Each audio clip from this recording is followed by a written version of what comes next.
Hello, story lovers. Welcome back to my channel Possessive Husband, Innocent Wife, Part 79.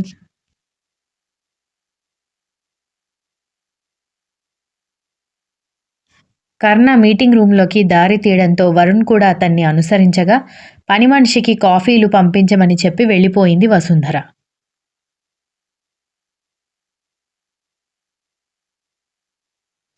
ఇద్దరూ వెళ్ళి meeting రూమ్లో కూర్చున్న తర్వాత నమస్తే సార్, నా పేరు వరుణ్ అనగానే ధాత్రి చెప్పింది.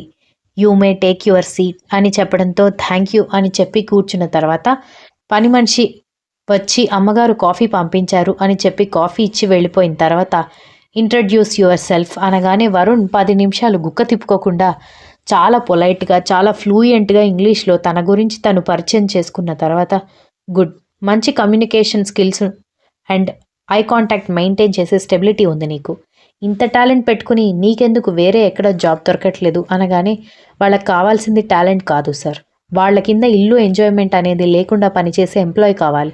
అలాగని నేను సరదాలో పడిపోయి వర్క్ చేయను అని కాదు, కానీ మరీ 24 అవర్స్ మెషిన్ లాగా వర్క్ చేయడం నాకు ఇష్టం లేదు అన్నాడు.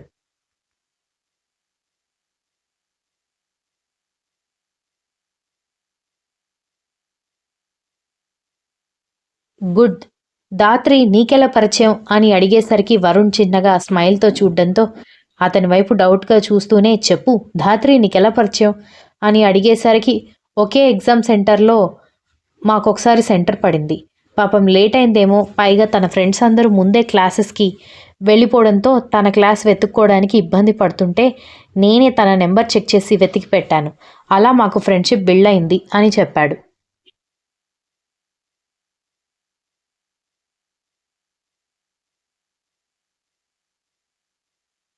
జస్ట్ ఆ మాత్రం స్నేహానికి నెంబర్స్ ఎక్స్చేంజ్ చేసుకుని జాబ్ కూడా ఇప్పించడానికి రెడీ అయిపోయిందా మా ధాత్రి అని అడిగేసరికి లేదు, ఆ తర్వాత ఒకసారి ట్రైన్లో కలిసాము, ఆ రోజు ఎగ్జామ్ అయిపోయిన తర్వాత క్యాంటీన్లో కలిసి ఫుడ్ తిన్నాం, ఆ తర్వాత క్లాసెస్ చెప్పాను, ఒక 2 సార్లు సూపర్ మార్కెట్ దగ్గర కలిసాం, అలా మా మధ్య ఫ్రెండ్షిప్ పెరిగింది అని చెప్పడంతో ఓహో చాలా పెద్ద స్టోరీ ఉంది అని కర్ణ నవ్వుతూ అడిగేసరికి వరుణ్ చిన్న స్మైల్తో చూస్తూ ఉంటే ఏమైంది సక్సెసేనా, వరుణ్ నీకు నచ్చాడా బావా అని ధాత్రి మీటింగ్ రూమ్లోకి వచ్చి అడగడంతో నచ్చాడు, పెళ్లి చేసుకోమంటావా అని కర్ణ వెటకారంగా అడిగేసరికి ధాత్రి బిక్కమొహం వేసుకోవడంతో వరుణ్ నవ్వుకుంటే జోక్ కాదు బావా, నేను అడిగింది అతని వ్యక్తిత్వం నీకు నచ్చిందా, జాబ్ ఇవ్వడానికి ఓకేనా అని అడుగుతున్నాను అని అంది.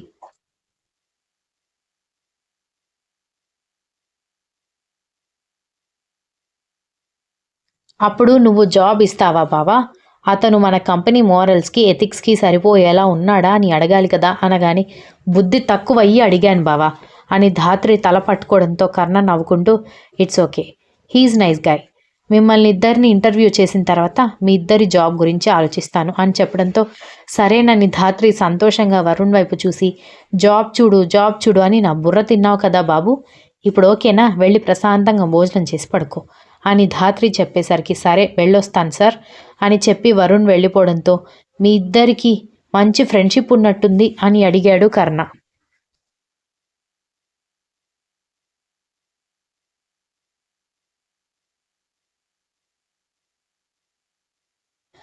బావా దిస్ ఈజ్ టూ మచ్ అని ధాత్రి కోపంగా చూడ్డంతో కర్ణ నవ్వుకుంటే ధాత్రి విసుగ్గా బయటికి వెళ్ళిపోగా బయట అమ్మమ్మ తనతో ఏదో మాట్లాడాలని వెయిట్ చేస్తూ ఉంటే చీపో నీతో అస్సలు మాట్లాడను అని కోపంగా ధాత్రి గదిలోకి వెళ్ళబోతుంటే అబ్బబ్బా ఏదో ముసలి బుర్ర చాదస్తం ఎక్కువయ్యి అలా పిచ్చి పిచ్చిగా ఆలోచించింది, దానికి అమ్మమ్మ మీద అలుగుతావా అని అడిగింది విశాలాక్షమ్మ.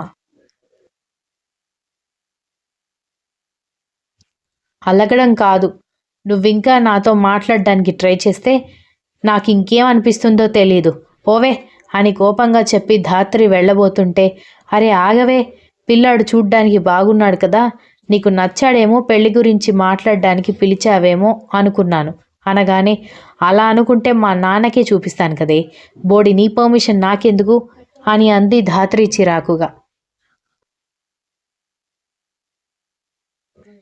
చూసావా వసుంధర, నీ పర్మిషన్ నాకెందుకని నన్ను అడుగుతోంది, సరేనే నాకేమీ చూపించక్కర్లేదులే, నువ్వు పిక్నిక్ అని చెప్పి ఊరికొచ్చావని మీ అమ్మకి చెప్పమంటావా అని అడిగేసరికి ధాత్రి కోపంగా చూస్తూ చెప్పు, ఇప్పుడే ఫోన్ చేస్తాను చెప్పవే అనగానే, మా అమ్మ కదూ, నేనేదో తొందరపడ్డానని అంటున్నాను కదా, నా మాట విను అని విశాలాక్షమ్మ బ్రతిమాలుతుంటే, ఏమైందత్తయ్య, ఎందుకు అమ్మమ్మ ధాత్రిని అంతలా బ్రతిమాలుతోంది అనగానే వసుంధర నవ్వుతూ, తెలియందేముంది, మీ అమ్మమ్మకి తొందరపాటు ఎక్కువ, ధాత్రికి కోపం ఎక్కువ అని అంది వసుంధర.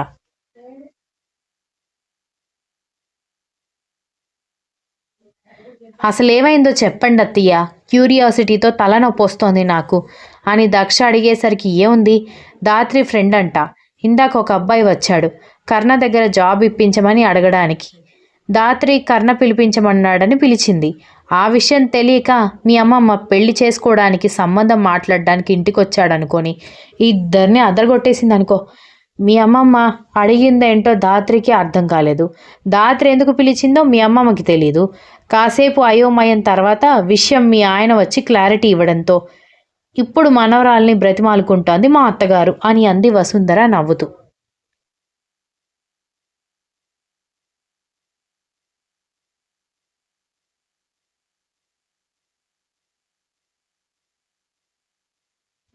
అయ్యయ్యో, మరి నిజానిజాలు తెలియకుండా మీకు మీరే అన్నీ ఊహించేసుకుంటారా? ఒకవేళ మీకు డౌట్ వచ్చింది అనుకో, ధాత్రి క్లాస్మేట్ అయి ఉండొచ్చు, లేకపోతే ధాత్రి బెస్ట్ ఫ్రెండ్ అయి ఉండొచ్చు. అలా ఎందుకు అనుకోలేదు? ఇంకా ధాత్రి ఏజ్ అబ్బాయి వస్తే అతను పెళ్లి చేసుకోవడానికి వచ్చినట్టేనా అని అడిగేసరికి, అబ్బా, ఒక ముఖ్యమైన విషయం మాట్లాడాలని ధాత్రి పిలిచింది అన్నాడే. ధాత్రి నా ఫ్రెండ్, చిన్న పనుండి వచ్చాను అని చెప్పి ఉంటే అది వేరే లాగా అర్థమై ఉండేది. నువ్వెందుకు నా మీద అరుస్తున్నావు? నేను మాత్రం ఏం చేయగలను? మా అత్తగారి మాటలు నాకు కూడా అలాగే అర్థమయ్యాయి అని వసుంధర అనగానే, సరిపోయింది అని అంటూ బయటకొచ్చి, అమ్మమ్మ, ఇప్పుడు ధాత్రి కోపంగా ఉందిలే, తను కొంచెం కూల్ అయిన తర్వాత మీరు నెమ్మదిగా మాట్లాడండి అని అంది దక్ష.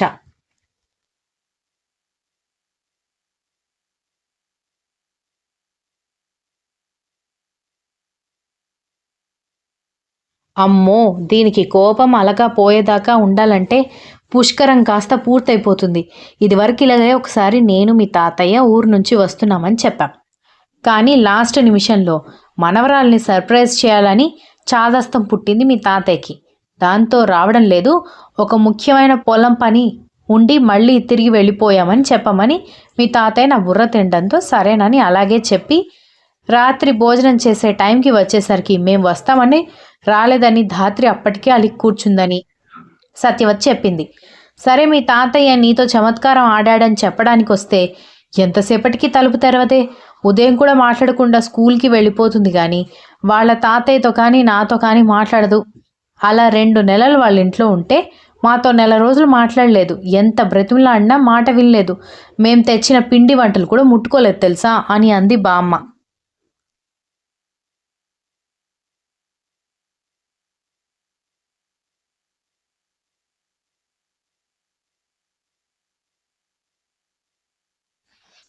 ధాత్రి గర్వంగా కాలర్ ఎగరేసి చూస్తూ ఉంటే దక్ష నవ్వుకుంటూ, పర్లేదులే, అందరినీ కంగారు పెట్టే మిమ్మల్ని కంగారు పెట్టే మనవరాలు ఉన్నందుకు నాకు కొంచెం హ్యాపీగా ఉందని దక్ష చెప్పేసరికి, ఓసిని, నీకు ఎంత సపోర్ట్ చేశానే నేను, నన్ను కంగారు పెడుతున్న దాన్ని చూసి నవ్వుకుంటున్నావా అనగానే, అది కాదమ్మమ్మ, ఇప్పుడు వెంటనే కరిగిపోయి మనవరాలు ఉందనుకో మీరు కూడా ఆటలాడతారు. కానీ ఇలా మొండి మనవరాలు ఉందనుకో మనవరాలకి తగ్గట్టు ఉంటారు.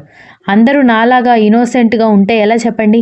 కొంతమంది ధాత్రిలాగా రెబల్గా కూడా ఉండాలి అనగానే, ఎవరెవరు ఇక్కడెవరో ఇన్నోసెంట్ అన్నట్టు వినిపించింది. ఎవరు అంత ఇన్నోసెంట్ గర్ల్ అని కర్ణ బయటకొచ్చి వెటకారంగా చుట్టూ చూస్తూ అడగడంతో ధాత్రి నవ్వుకుంది.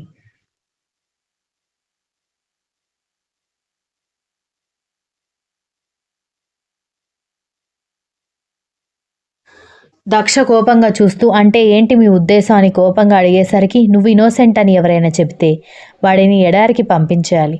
అక్కడ నీళ్లు దొరక్క, తిండి దొరక్క జ్ఞాన బల్బు డింగుమని వెలుగుతుంది. అప్పుడు ఇన్నోసెంట్ అంటే ఏంటో తెలుసుకుంటాడు అనగానే, అంటే ఏంటి, నేను ఇన్నోసెంట్ కాదా అనగానే, నువ్వు ఇన్నోసెంట్ అయితే నిన్ను పెళ్లి కొప్పించడానికి నేనెందుకు అంతలా మీ ఇంటి చుట్టూ తిరుగుతాను?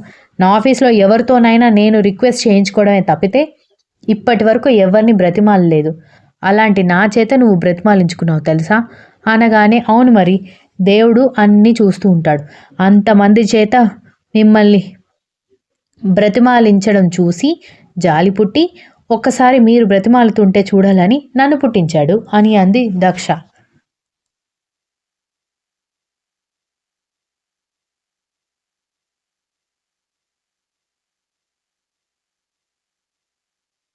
చూసావా నానమ్మ, నీ మనవరాలు ఎలా మాట్లాడుతుందో అనగానే చూస్తున్నాను, దీనికి బాగా కొమ్ములొచ్చాయి. వీళ్ళిద్దరూ కలిసి మనతో ఆటలాడుకోవడానికి ట్రై చేస్తున్నారని ధాత్రిని దక్షని చూస్తూ ఉంటే కోర్స్ మీ ఏడుపు మొహాలు చూస్తుంటే కొంచెం సరదాగా ఉంది అని దక్ష ధాత్రి హైఫై ఇచ్చుకోవడంతో నాన్నమ్మ మనవడు ఒకరినొకరు చూసుకుంటే వసుంధర విశ్వనాథ్ వాళ్ళ గొడవ చూసి నవ్వుకున్నారు.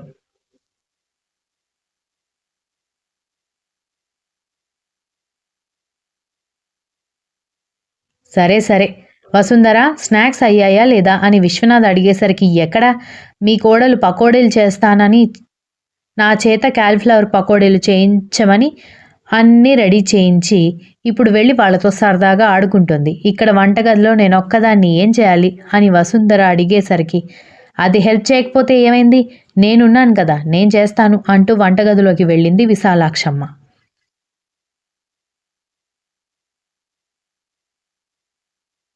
Continues. If you like this story, please like, share, comment, and don't forget to subscribe.